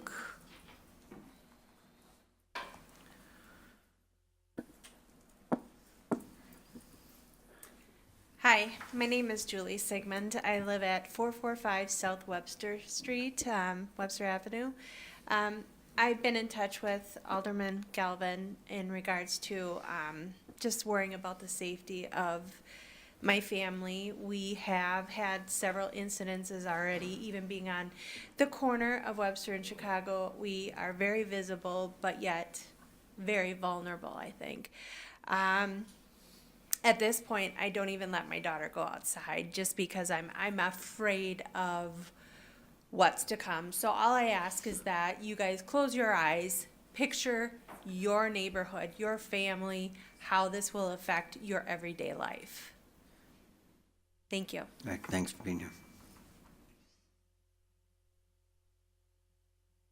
Come on, you can queue up right behind the podium, either one of you, well, anyone. Hi. My name is Mary Schrader. I live in the neighborhood also. And just one thing that I wanted to bring up is that Pastor talked about police calls at his last homeless shelter. He said he thought 5. I have a list here, 6 pages long. Those are the police calls from his last homeless shelter. All right, thank you.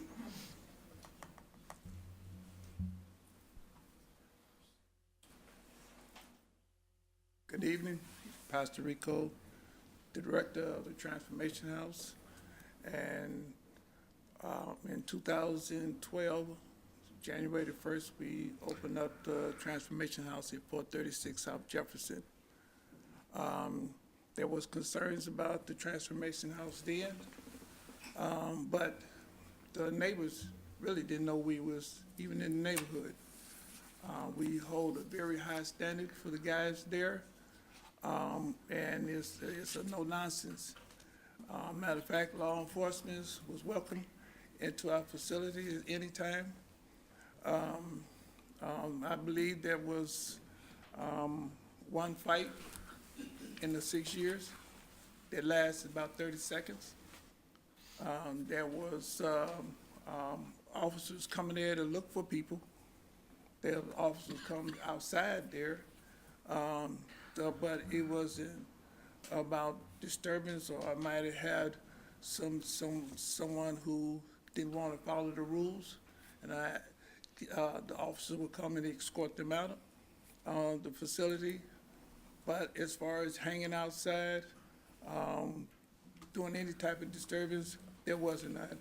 The men at the Transformation House, when they come in, they have to be ready to change their life around. So, and one of the core requirements is for them to find work, employment. I give them, if they wasn't working, I gave them 1 week to find employment. And 95%, even more, maybe more, found work within a week. Matter of fact, they had 2 jobs, you know. So it was all about accountability, stability. It's all about structure. All the guys had to shave and dress well every day. They had to, all of them had chores. They had to do community service. They had to, if they did have a GED, they had to work on it. There was case manager and counseling every week. There was budget counseling. We did all kinds of things to help the men get to where they need to get. So in the 680 guys that we have housed in the 6 years, we have 80% from homeless to independent living.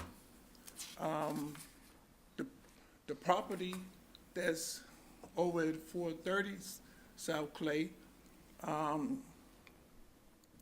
that was a real rough neighborhood. Webster, really rough. That the Mexican store, all that area, the apartments, right there, a lot of drug traffic.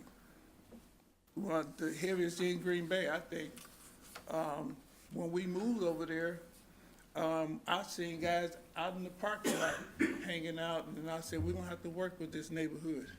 So that's what we do. We try to work with guys and recondition, help them to get back in the community and be productive. So we like to work with the neighborhood.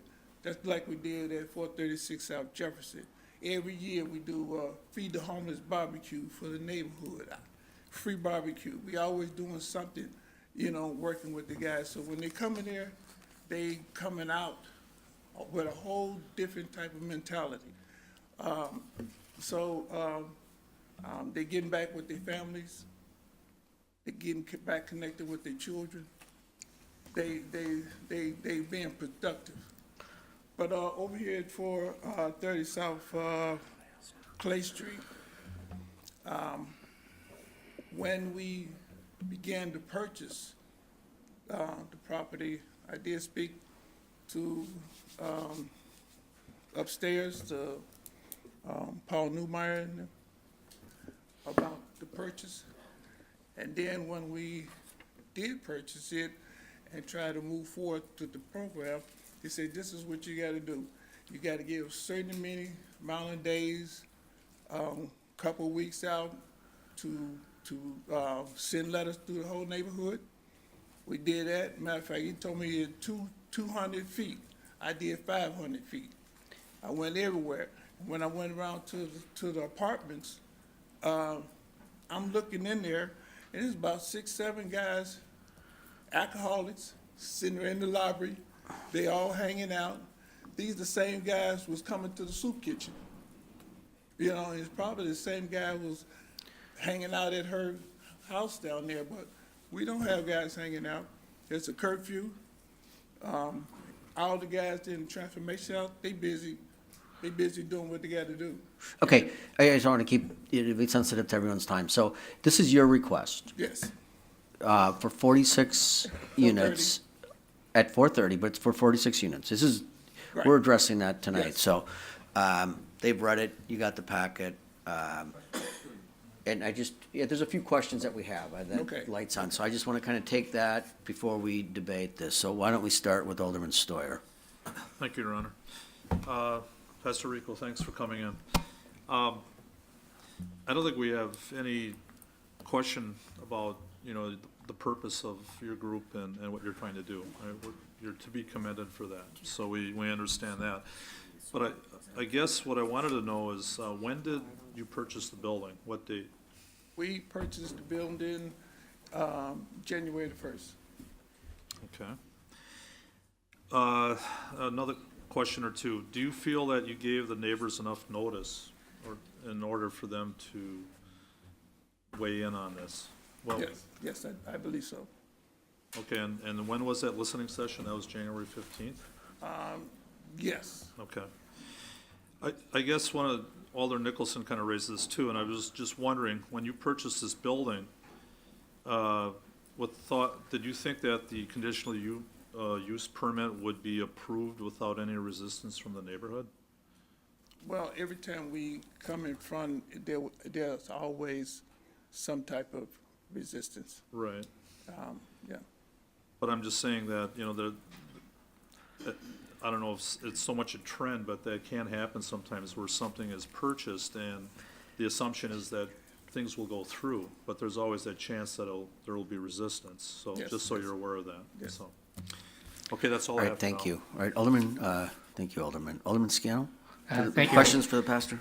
Yep, I've worked with Pastor Rico with Transformation House on Jefferson, and I'd just like to ask, with this new facility, the community outreach, that's an ongoing process, correct? That's part of your model, and so this isn't the end of it. I mean, if people came to you, you would show them the facility, they'd meet the clients and so on. So I appreciate very much everyone's concern. I think it's great that people are concerned about their community and coming forward about a big change in their community. But I know Pastor Rico runs a great program, and that once people get more familiar with it, they'll appreciate it. And just as we did on Jefferson Street, as he mentioned, there were concerns. He had open houses. We had meetings, and people in that area are pleased with what he does.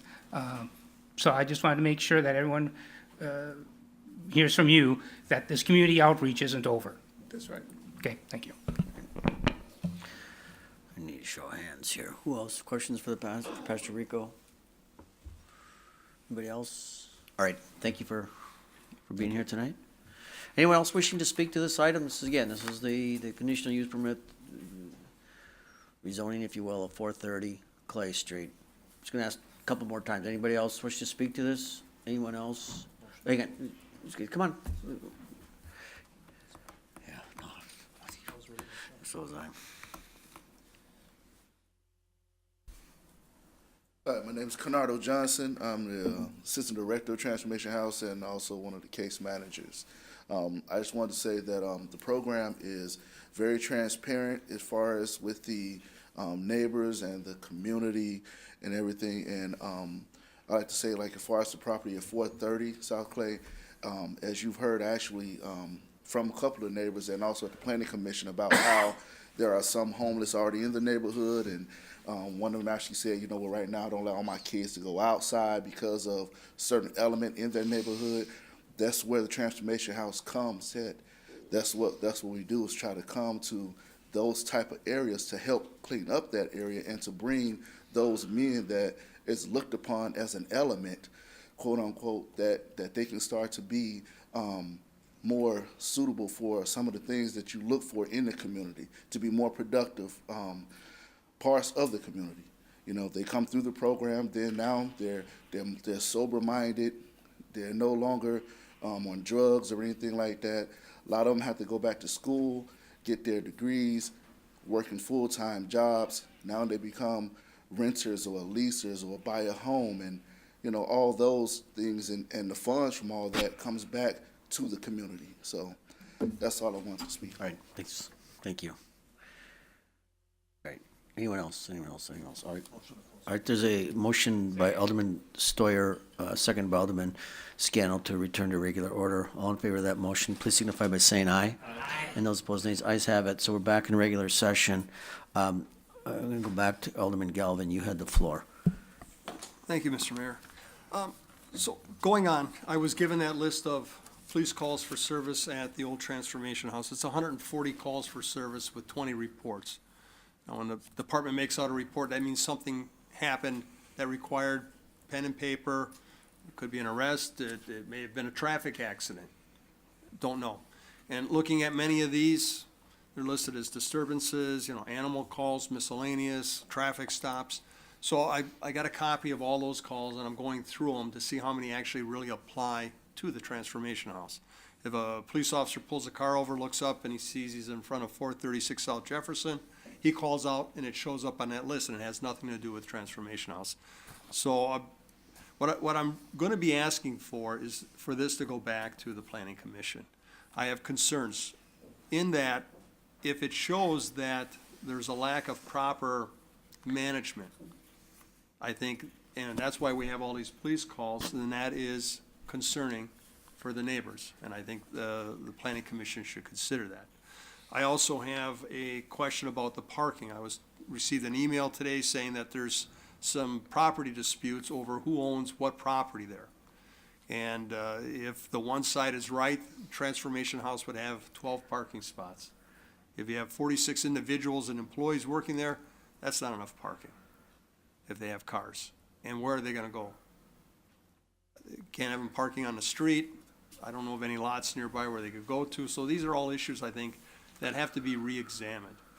At the same time, I would ask that either in the CUP or in his operating plan, that I know they're gonna do background checks. I know they're gonna be doing random testing for drugs and alcohol.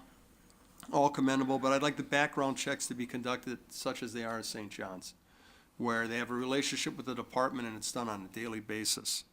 That there be landscaping, proper outdoor lighting, and security cameras that are recorded, so that there ever is a dispute or a complaint by a neighbor, by accessing that video, we can determine if it's a valid complaint or not.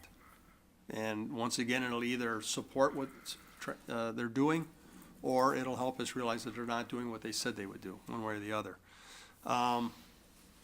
And then I've got some other questions for him, and I'd have to sit down with the pastor and go over his operation plan, which I didn't get until just recently. And so I'm asking for this to be sent back to the Planning Commission until we can get some answers for some of these concerns. Again, my main thrust here is that if this does go forward, I want the neighbors to rest easy at night, knowing that the city has done everything they can and working with the Transformation House to make this a successful project. Thank you. Well, so the Alderman made a motion to refer this back to the Plan Commission, and that's what we're going to discuss right now is referral. So there's a motion, a second to refer this item back. You guys, we're having some problems with the board here, so I want to be a school teacher, but you're going to have to raise your hand and I'll recognize you, or just say you want to speak to that. Alderman Scannell? Thank you, Your Honor. Yeah. On referral. On referral, yep. And some of the reasons you want to refer, I can appreciate. I can assure you, though, that the police calls, the department does not have an issue with this facility, having worked with them for the past 5 years.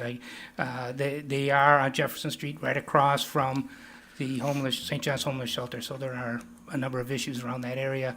But this facility is really well done. The program's really well done. So I can assure you of that. The rest of your concerns, I think it's good that we take the time to make sure the neighborhood feels comfortable with this. This gives Pastor Rico a little more time to do some outreach. This gives you some time to go over some of those other concerns. I would ask Doc about the 3 houses, that they are not part of the operation, correct? They are still on the TAC rolls? The three houses that are, Doc? The Doc. violin guy, right? He asked about, are those Right, included so with this? there's 3 houses that were contemplated, I think as part of this purchase. They're not a part of this conditional use permit. The applicant, the property owner, owns the Santa Maria complex, those 3 houses. Depending on the use will depend on how those get regulated. If the property owner chooses to rent those out to a single family, a household, they are entitled to do that in that district, and so they can do that just like any other property owner rents out a house. If they are to use those either as a boarding house where you have multiple unrelated individuals and or part of the transitional living facility, that would require either coming back to Plan Commission and Council to amend the conditional use permit. It'll also require a higher level of code enforcement in terms of the structure and things that would have to be done in the house if it's to be used basically differently than a single family use. Okay. Then I would ask that, when this goes back to planning, we include those 3 houses to find out just exactly the intent and what needs to be done with them, if anything. Right. Thank you. On referral? Alderperson LaFave? I think it's a good idea to maybe bring it back and to discuss it a little bit more. We shouldn't rush into things. But I also want to point out what Alder Gavin had mentioned, that he would have preferred it be done into apartments or condos. Well, with that idea, there'd be nobody on staff policing that unit. You wouldn't know who you would get in there. And I'm sorry, there are apartment buildings where have a lot of problems with people. So I'm thinking what Pastor's trying to do here is actually a step up from just having it turn into apartments or condos. Thank you. Thank you. Anybody else want to speak on referral? All right, with that, we have a motion second to refer this item back to the Plan Commission. All in favor, please signify by saying aye. Aye. And those opposed, nays. Ayes have it. So this item, and thanks for hanging in there tonight, it's going to get referred back to the Plan Commission and discussed. The aldermen, and I would encourage the neighbors to go. I don't agree with you, Pastor, that that's a bad neighborhood. I think that's a pretty cool neighborhood, and I just think we've got to be sensitive to those people. And anyway, this will be referred back to the Plan Commission, which meets next Monday. When do you guys meet? Huh? Monday, 6 p.m. up in 604. Okay, let's move on here. We're now on to Report P, which is the report of the Finance Committee. There's a motion by Alderman Nicholson, second by Alderperson Dorff, to approve Report P, the report of the Finance Committee, and that was for their meeting held on January 29th. Any items in this report you wish to handle separately? Item 3. Was that you? Who pulled that? Is that you, Randy? Who pulled that?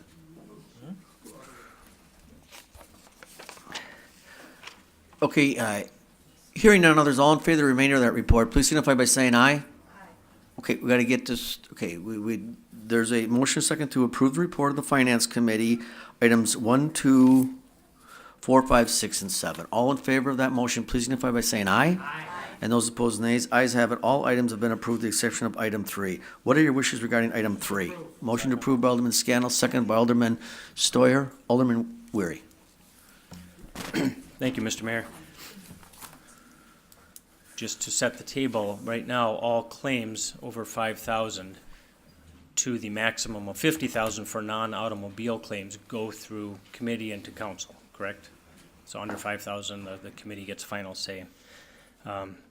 It's my belief that this is a drastic change to that claims administration process. It's raising it from 5,000 to 50,000. And it removes the review and voting duties from this council entirely. If you look at other cities and villages, some have no minimum. I think Schwabenau has none. Everything goes before their village board. Some cities are like that as well. A lot of other cities still have 5,000 or 10,000, with maybe a few being 25,000. I think Milwaukee might be 25,000. So I firmly believe we're abdicating our duty and growing the power of an unelected bureaucracy, and that's concerning. I think we should keep that ability, that oversight with us. So my motion would be to actually, to change this to double the amount to 10,000 instead of the 50,000. So however you want to word that in there, you know, the maximum would be 10,000. So, we have a motion by Alderman Wery to amend this, It's current. claims procedure to $10,000. Right. All right, and the second by Alderman Scannell. Do you want to say anything else? Well, I would, actually, I listened to the committee meeting, and so, you know, I heard the discussions, and I heard the Attorney Chavez, when asked why 50,000, her quote was, really, we're just picking a number at this point. So I'm picking another number that I think is more reasonable. Thanks. I'm just using the quote. Okay, I from the wasn't there, meeting. but that is when our insurance I kicks have in. it right from the meeting. All right. All right, so there's a motion second, so this claims committee, that would mean anything, over 10,000 would come back here. Just want to raise your hands. I'm sorry about this board. Yep. It is. No, I have. All right. Alderperson Dorf, it is working. Thank you, Your Honor. Yeah, Alder Wery, I had wished would have come to the meeting the couple times that we had held it, but there was a lot more to the discussion than just one quote from Attorney Chavez. I think what we talked about at length is that mostly it's the claims that are denied that cause consternation.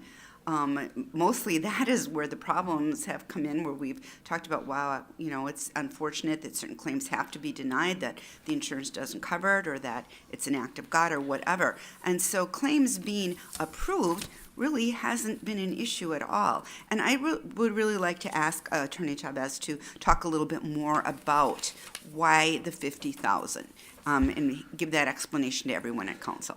Thank you. Attorney Chavez?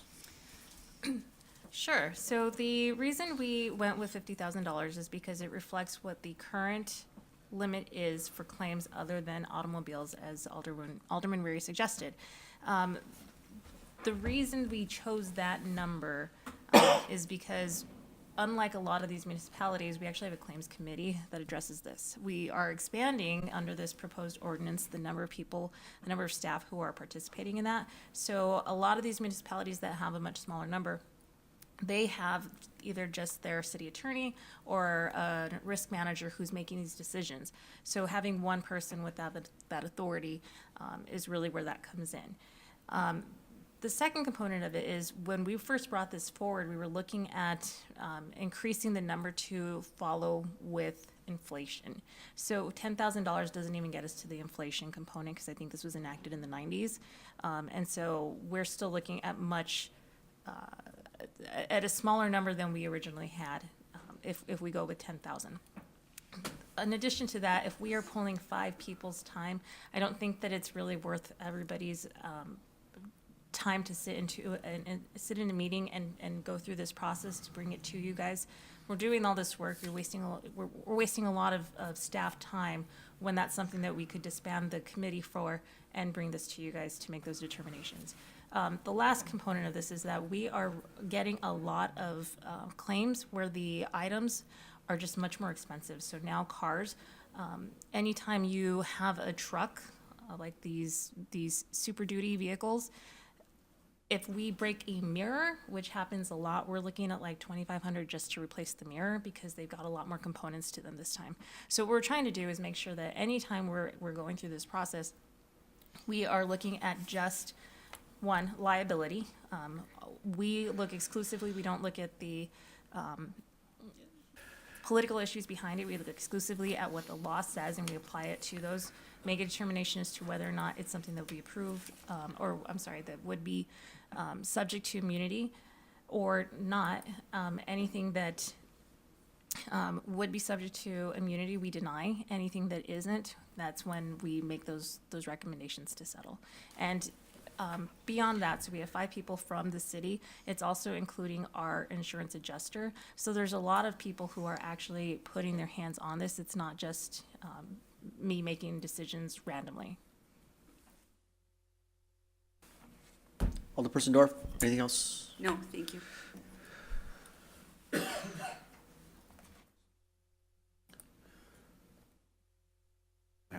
Are there any other lights? This is the.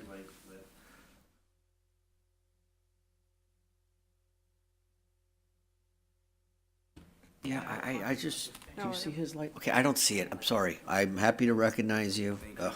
Alderman Nicholson. Just question for our city attorney, what other cities have dollar amounts? I mean, like Appleton, Oshkosh, Milwaukee, Madison, Racine, Kenosha, roughly. I mean, We reached out to our insurer, to CIVMIC to find out what they're seeing, and it's all over the board. Some people, as Alderman Weary stated, don't have any authority for their city attorneys. Others give their city attorney $10,000, $25,000. There are some that form committees that include several people, and then those ones have full authority to settle any claim up to the well, $250,000. like Racine, they're pretty equivalent to our population. What does Racine have? I'm not 100% sure, but I'm pretty sure the city attorney's told me that he handles all of the claims. Okay. And then Appleton? I do not know Appleton. Okay. They are not covered by CIVMIC. Thank you. That's all I have, Chair. All right. So we have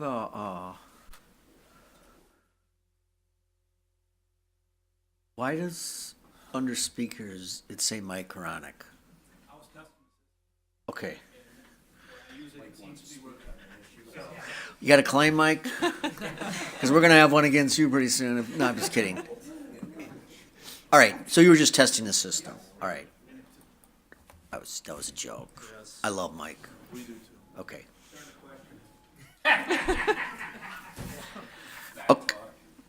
All right, there's we're on item 3 under the report of the Finance Committee, and there's a motion to, by Alderman Weary, to move this from 5,000 to 10,000,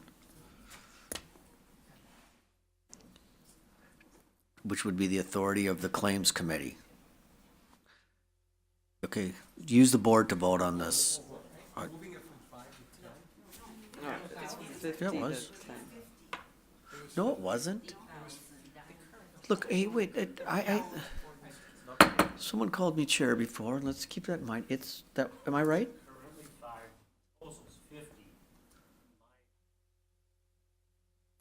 And that was seconded. 10 to 50?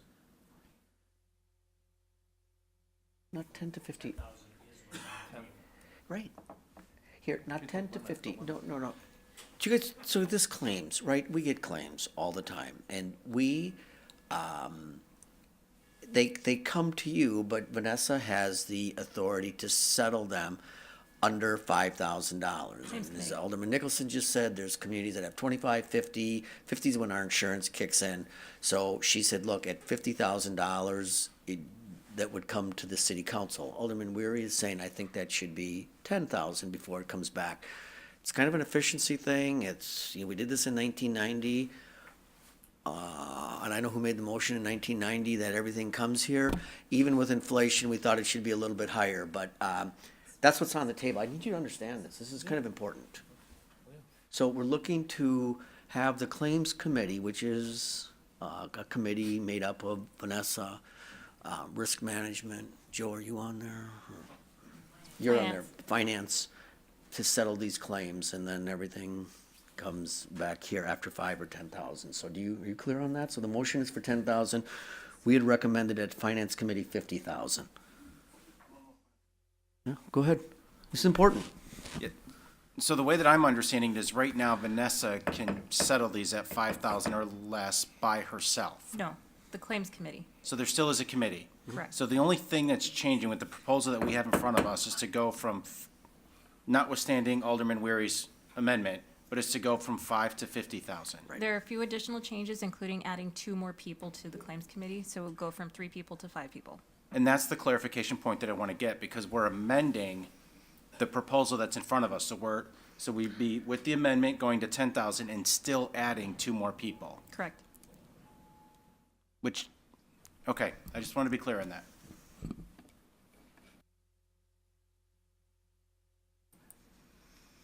Is everybody else clear on that? Because we're going to vote on this. So you're right. It's to approve the amendments to the claims administration procedure. And that would be increasing the claims committee from 3 to 5, see, more voices on that. And we had also at Finance Committee talked about, or they had talked about going from 5 to 50,000. Alderman Weary wants to amend that to cap it at 10,000. So that's what's on the floor right now. So yes, after that pass. A yes, it has to be- a yes, really, to be Robert's rules about it, a yes vote reduces it from 50,000 to 10. Mhm. Yep, are we good? Go ahead and vote.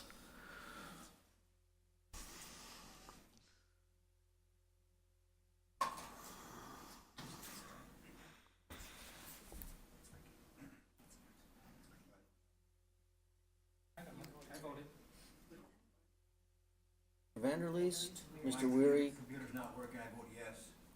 Okay. Alderman Weary? Yes, yes. Yeah, I got it.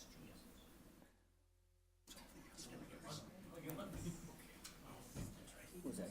Oh, Craig. How would you like to vote on this? 1, 2, 3, 4, 5, 6, 7.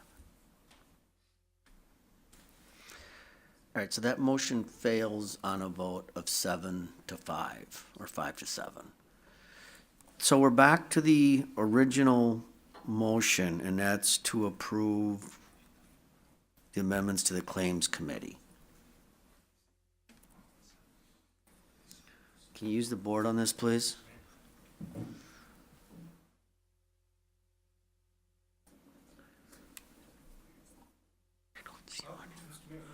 Yeah, I believe him, I just don't see it. Alderman Weary?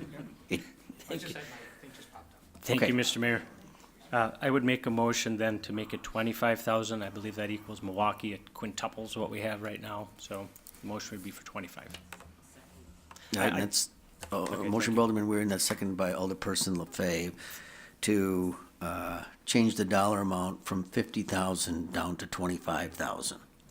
I think it's important that we not remove a citizen's right to appeal to us, their elected body. I think that's no small thing. Thanks. Okay, we'll use the board on this. This amendment would go from 50,000 to 25,000.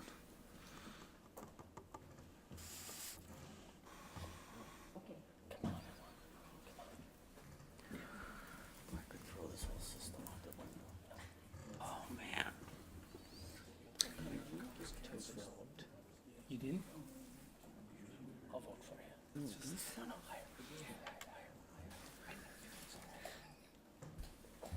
Pressed the wrong one. Randy pressed the wrong one. Randy hit the wrong button.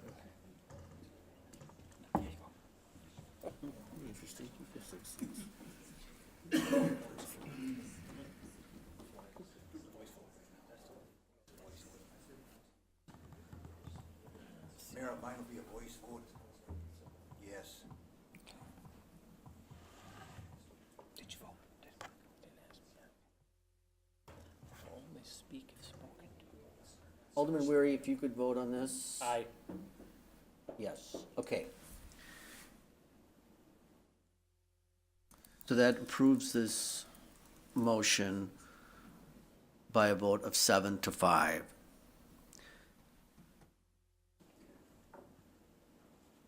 For the record, I'm going to adopt this again as amended, okay, just for the book, so.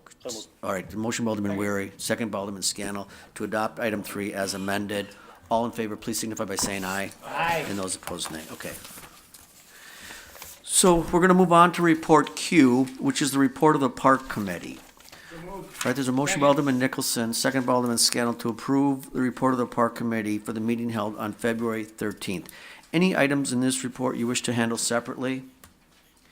Hearing none, all in favor of that report, please signify by saying aye. Aye. And those opposed, nays. The ayes have it, and report Q has been approved. We'll move on to now report R, the report of the Personnel Committee. There's a motion by Alderman Scannell, second by Alderperson Kathy LaFave, to approve the report of the Personnel Committee. That was for the meeting held on January 29th. Any items in this report you wish to handle separately? Hearing none, all in favor of that report, please signify by saying aye. Aye. And those opposed, nays. The ayes have it. Let's move on to report S, the report of the Traffic, Bicycle, and Pedestrian Commission meeting. There's a motion by Alderman Scannell, second by Alderman Craig Stevens to approve the report of the commission for the meeting held on January 21st. Are there any items in this report you wish to handle separately? Hearing none, all in favor of that report, please signify by saying aye. Aye. And those opposed, nays. The ayes have it. All 9 items in report Q S have been approved. Okay, well, now on to the report of the Sustainability Commission. There's a motion by Alderman Scannell, second by Alderperson Dorf, to approve report T, the report of the Sustainability Commission for their meeting held on January 9th. Any items in this report you wish to handle separately? Hearing none, all in favor of that report, please signify by saying aye. Aye. And those opposed, nays. Ayes have it. Report T has been approved. We'll now take up item U, which is to receive and place on file 2 reports, the building permit report of January 2019 and the municipal courts report. It's a motion by Alderman Scannell, second by Alderman Craig Stevens, to receive and place on file these 2 reports. Any discussion here? All in favor of that motion, please signify by saying aye. Aye. And those opposed, nay. The ayes have it. We're now on to report V, which are the resolutions. You can suspend the rules. There's a motion by Alderman Scannell, second by Alderperson Dorf, to suspend the rules under report V to take items 1 through 16 under one roll call vote. All in favor of suspending the rules for that purpose, please signify by saying aye. Aye. And those opposed, nays. The ayes have it. So the rules are now suspended. What do you wish regarding these resolutions? Motion to adopt by Alderman Scannell, second by Alderman Stoyer. And if you please use the board, these are resolutions V 1 through 16.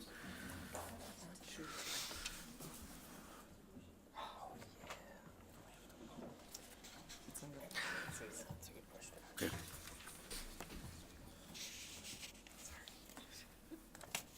14 pulled already for the shelter? No, none of them got pulled. Oh, yeah, I didn't do that. 14 was referred back, so, look, I don't want to go backwards on this, but it's resolutions 1 through 16 under one roll call vote with the exception of 14, which has been referred back. So that's what we're voting on, is resolutions 1 through 16 with the exception of 14, which has already been handled.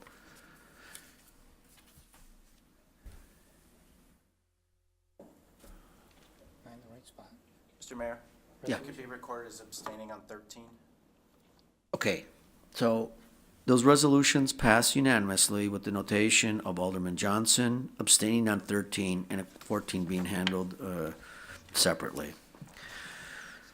All right, so we're on to W, which are ordinances first reading.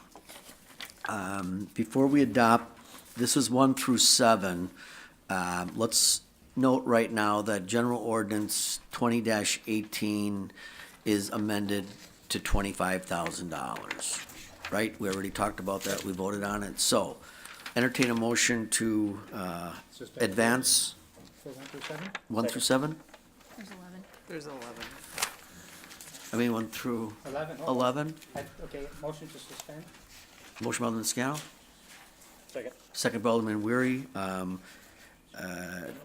to suspend the rules so we can take these all under one vote. All in favor of suspension, please signify by saying aye. Aye. Those opposed, nays. Now I'll entertain a motion to advance to the second reading by Alderman Scannell, second by Alderman Stevens. This is 1 through 11. All in favor of advancement, please signify by saying aye. Aye. And those opposed, nay. Again, noting item 7 was adjusted to $25,000. Mr. Mayor, if you could also note an abstention on item number 9. Okay, we'll note that. All right, we're on to item X, which are referrals of petitions and communications. Start with Alderman Nicholson. Thanks, Mayor. Thank you, Mayor. Received communication from a concerned citizen on why the mayor is entitled to a party at the end of his career. I don't know where that would go. That's not city business. No, gentleman asked me to do it. It's not city business. I don't know. Send it to my office. I'll take All care right. of it. All right, anything else? Okay, Alderman Vanderleest. Be a communication. Any vehicle that is stolen in the city of Green Bay that the Green Bay Police Department recovers, the person owning the car or truck pays the towing fee related to the vehicle. Fees paid to the city of Green Bay Police Department. I do not recommend any fines be imposed on a person whose vehicle was stolen in the city of Green Bay. Give You this want to that to legal. go to protection and policy, or you want that to go to finance? Protection policy. Okay, so that's gonna be referred to protection policy. Okay, thank you. Okay, clerk, do you have any late communications? No, I do not. All right. So with that, I'll entertain a motion to refer all, motion by Alderman Scannell, second by Alderman Johnson to refer all late petitions and communications to the proper authority. All in favor, please signify by saying aye. Aye. And those opposed, nay. With that, I will Motion to entertain adjourn. a motion to adjourn by Alderperson LaFave, second by Alderman Burnett. All in favor, please signify by saying aye. And those opposed, nays. All right, Andy, tell Zim I'll call him tomorrow, okay?